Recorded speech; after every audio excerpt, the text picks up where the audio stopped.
Welcome to my show, simply entitled Women Influencers, where you will find inspirational stories of successful women in business. I am Veronica Malolos, CCIM, founder and CEO of the Capstrata Group of Companies, providing commercial real estate development, brokerage, and property management services in the greater Orlando area. Today's guest is Vernice Atkins-Bradley, founder and CEO of Votum LLC, an Orlando-based construction group. An incredible woman of influence in a very male-dominated construction industry, Vernice is sure to inspire you. Please don't forget to hit that thumbs up button and subscribe below. I welcome your comments and please share with someone who can benefit from this podcast. Hi, Vernice. How are you doing this evening? Hi, Veronica. I'm fine. And yourself? Oh, great, great. And I must say, this is so exciting because we've known each other for a while now, and I had the pleasure of getting to know you a little bit more. And I'm just so excited to hear your story. So, if you don't mind, I want to just jump right in. So, Bernice, tell us about your story, how you grew up in your environment, and how you got to where you are today. Well, first of all, thank you for having me. And I am delighted to be able to share my story. The first 10 years of my life, I actually grew up on a farm in Alabama with my grandparents. And that was a result of my mother moving to the city to seek additional work. And so she left me with my grandparents because she had recently gone through a divorce. So, and growing up with my grandparents, those 10 years on the farm, you learn about hard work and we grew our own crops and we harvest our own food. And so when I got to go and live with my mother, I actually was disappointed because I wanted to stay with my grandparents because my grandparents had, I was the baby in the home.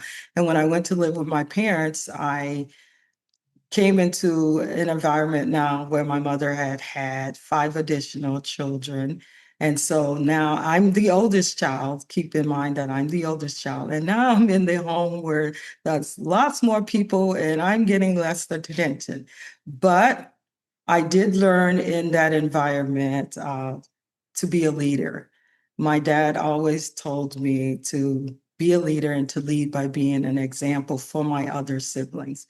And so after moving from Alabama to Pensacola, which was Florida, I went through high school at Escambia High School, and most people know Escambia High School for Emmitt Smith, who was, you know, uh, a football player with the Dallas Cowboys. So, The Emmett Smith. yeah, the Emmitt Smith. I always say Emmitt Smith went to my high school because I'm much older than Emmitt. And so eventually I graduated from high school and then I got married and moved to Orlando 46 years ago. Wow. And then taking a job with the city of Orlando, I got reintroduced to construction. I grew up around construction when I moved to Pensacola because my father, my bonus father at that time, had a construction company to support his family because he didn't want us on welfare. And it was 7 kids and my parents, so there was 9 mouths to feed. And so my dad did construction on the side, and my mom did catering on the side because they were against ever getting any kind of public support to support their family. That's so awesome. Right. And growing up around construction and that environment, because we were the workers, and I guess you could characterize me as being the superintendent because I was responsible for the other siblings. And so I did not like construction at all. And so once I moved to Orlando, because my then husband brought us to Orlando because that's where he found work. I took a job with the city of Orlando at one point, and I was reintroduced to construction in a different way. I got to be involved in construction on the management side, and that opened my eyes to construction being a more viable industry for me to have a career in. At some point, I know you went to law school. So I tell us a little bit did. about that. Well, after leaving the city of Orlando, because I worked for the city of Orlando for about 8.5 years. After leaving the city of Orlando, I took a job with another company, a private company that where we were building the Stanton Energy plant, which was a job that was worth $522 million. And I Wow. spent 3 years on that project. During that time, I had eventually graduated from UCF, and I have to take a step back because I went through a divorce while I was working at the city. And at the time that I moved here, although I enrolled in college back in Pensacola, I had not completed my college education. And so, I started a family, and so my college education was delayed. So I was able to get a job with the city of Orlando because I had experience in a certain area, and that was I was working for a law firm, and I had legal experience. And then they wanted to put me in contract administration and to be a contract compliance investigator. And so in taking that job, I was exposed to construction and as a contract compliance investigator. And so there came a point during that time with the city of Orlando where a job came open where the experience that I had was right on point for the job. And so I applied for the job, but I did not get the job. In fact, I didn't even get an interview for the job because they said, although I was the most qualified, that I did not meet the minimum requirement. I did not have a 4-year degree. That put me in a position where I said, no one will never tell me again that I don't have enough education, even though I was most qualified for the job and could not get the job because I didn't have the requisite experience.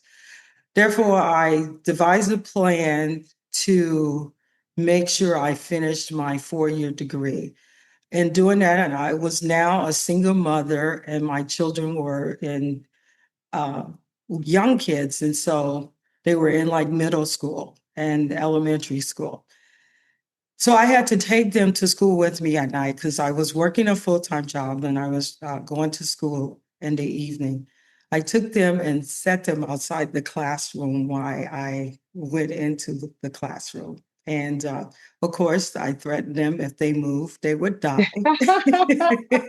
And so, but as a result of that, my kids had a real thirst for education and they both are very successful. And I think it was because they were always around me while I was going to college during their younger years. And so I graduated from UCF, got my 4-year degree, and decided to take a job outside the city of Orlando and took a job, as I stated earlier, with a company called Black and Veatch, where I was on a project for 3 years building the Stanton Energy plant, and it was a $522 million job. There, I decided I wanted to revisit my first desire, and that was to go to law school. I always wanted to go to law school. I applied to the law school that was coming to Orlando, which at the time it was called the University of Orlando, and later it became Barry Law School. I got accepted into the law school. I spent the 4.5 years of going to school at night while working a full-time job. So, Wow. and I eventually finished law school. Just before I finished law school, Turner Construction offered me a job to come work for uh, that company. And I stayed with them 10 years before I decided to step out on my own and start my own construction company. And that's Votum LLC, right? That is Votum LLC. Yes. And how long has Votum been operating?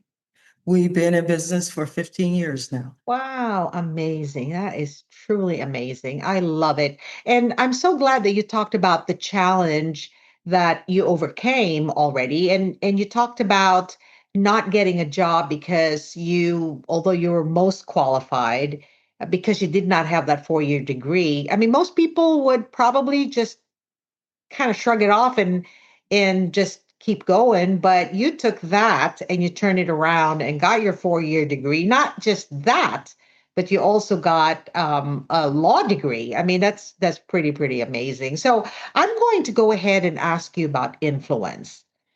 Now, if there was one outcome that you're most proud of that you've had a hand in, what would that be? I would say to try to increase the number of women and people of color in construction. Mm-hmm. Once I started working for Turner Construction, I was involved in community affairs, government relation, and supplier diversity. At that time, those were my job responsibility. I also got to do a lot of work in the community by being on various boards and being able to bring a level of influence there to encourage more people, women and minorities to join those boards. So I would say just trying to help others to come into the industry would be something I'm very proud of. Equally, I am trying to help other small businesses be successful. That's what I do now. I mentor a number of small businesses. So it's like reaching back and trying to help others to accomplish some of the same goals that I've been able to achieve in my journey. Oh, and I bet that people look up to you and really, and that this is really the reason why I wanted to have you. I'm so excited that you're on my show because it's so inspiring. I mean, you were a single mom. You didn't let some barrier actually of not having a degree kind of stifle you. Instead, it launched an even bigger opportunity for you because you went and got your 4-year degree and then a law degree. And I think that this is exactly what we're really just trying to do here is to tell the story of women like you who've had impact on the community, not by being so very prominent and out there, but really by example.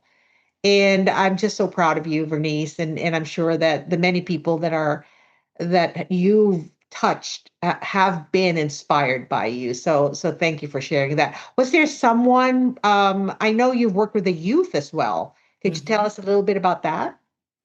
Well, I work with a number of youth programs. In fact, part of how I got motivated to start my own company was I was speaking to some young men at a juvenile justice facility, and I left there really troubled because a number of them were returning to a life of crime because they couldn't Mhm. find a job. And one thing about the construction industry, if you find a way to have a good skill, you can find employment because there's a need for good skilled workers in the industry. Not like the days of old, we're losing a lot of skilled workers. And so if you can really horn in on some skill, you can find a job. And so I left there very troubled thinking, what could I do to help? To change the trajectory of those young men that were finding themselves back into a life of crime because they couldn't find jobs and they wanted to help their families. And so it was impressed upon me to do something and to come out from corporate America. I would say the spirit in me said, come out from corporate America and start your own business, because I was at the point in corporate America too where I felt like I had reached the glass ceiling and I couldn't crack it.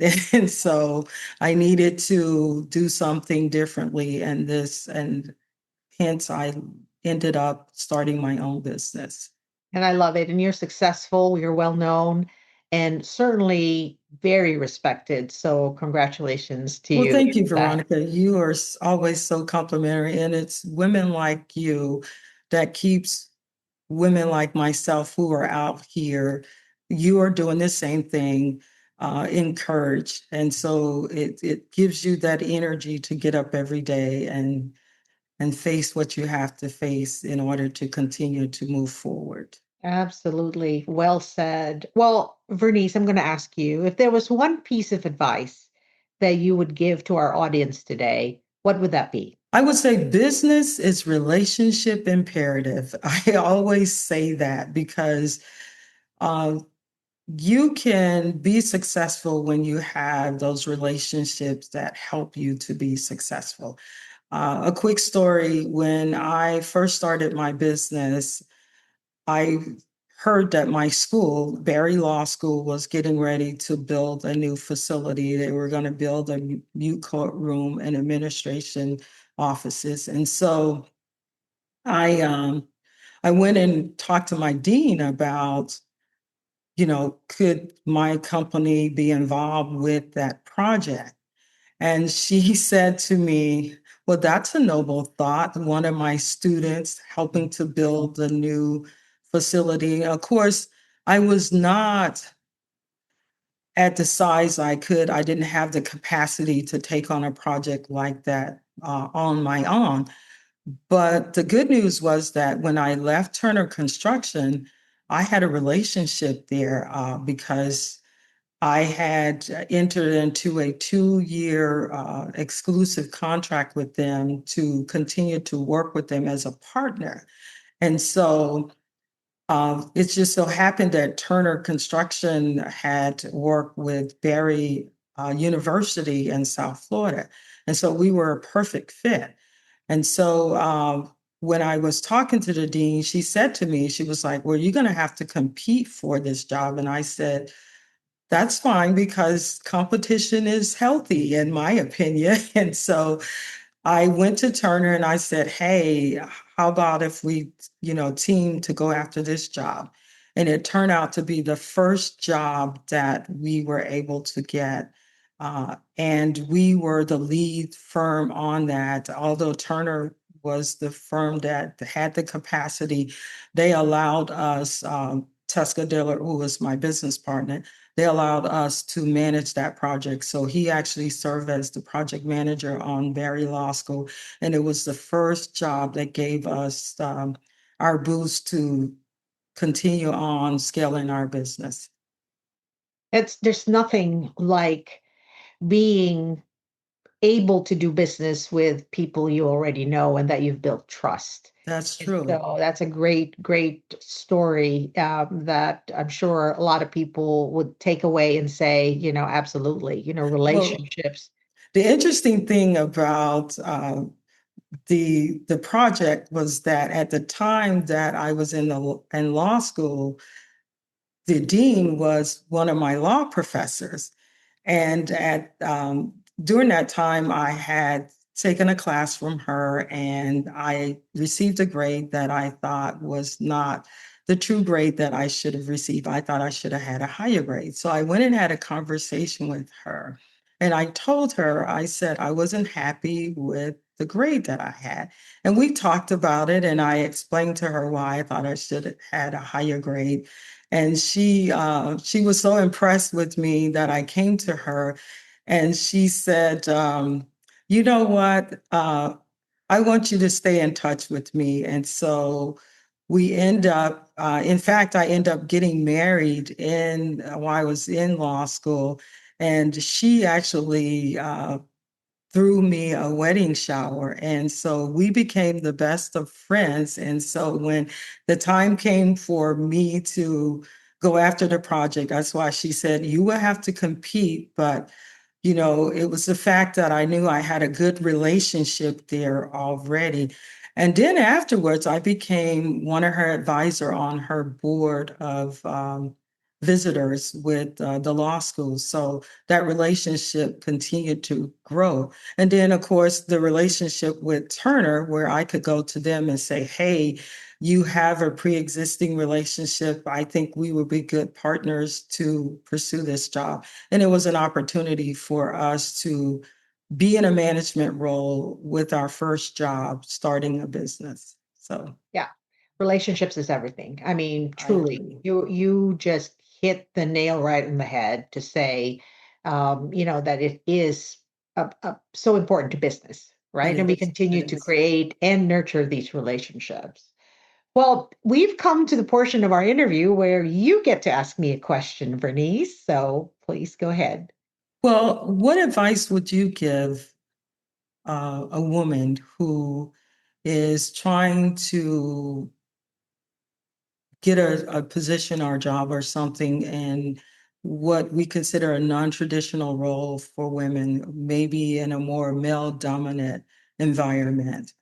Yeah, great question. It's really amazing. Like commercial real estate and of course the construction industry is very male dominated. And so language is different, body language is different, communication is different. That's And true. yes, it is a challenge to be someone stepping into a non-traditional role, especially when we're women and like you and me, women of color. It is a challenge. So my advice would be number one, be bold. Number two, be brave. And number three, don't settle. In other words, when you want to step into something bigger than what you imagine, it's okay. And even if it's in a male dominated industry, as long as you step in with your skill and your knowledge and you can hold your own, it's okay. I agree. And you will find yourself in situations where you're going to have to fight your way through. And that's okay too. But of course, it takes a lot of relationship building, Mm-hmm. a lot of nurturing, a lot of communication for you to be able to get your ideas across. And sometimes it's not just the first conversation, sometimes it's not just the second conversation. It's constantly showing up and letting people know that you are just as qualified as the next person. Could be a male, could be a female, and that's really the way that you're going to be establishing yourself within a space or a room where nobody knows who you are, what you're capable of. Just be brave, be bold, and don't settle. So that would be my advice. And thank you for the question. I love that question. Well said. Thank you for No, thank sharing. you. And Bernice, I want to thank you so much for being a guest in my show. I've known you maybe close to a year, and we've had such a great opportunity to get closer as friends and colleagues. And I really wanted to have you on the show because you're so inspiring. I have to tell you that. So successful. You have such great spirit and such great values, and I appreciate you so much. Thank you. So, And the feeling is mutual. I want you to know that. I thank just feel like, you are my new best friend. Oh, likewise, likewise. But if there was somebody out there who wanted to get in touch with you, what is the best way? Through your website, maybe through LinkedIn? Well, votumllc.com is our website. And and there is a way you can send an email to me, or you can just call the office at 407-704-1743. And of course, my email is vabradley@votumllc.com.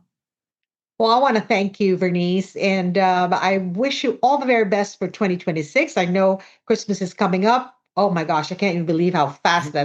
that's rolling in. But I look forward to more opportunities to work closely with you, and of course to grow our friendship. And I just wish you all the best. Thank you so much for being here with us today. Thank you, Veronica. Be blessed.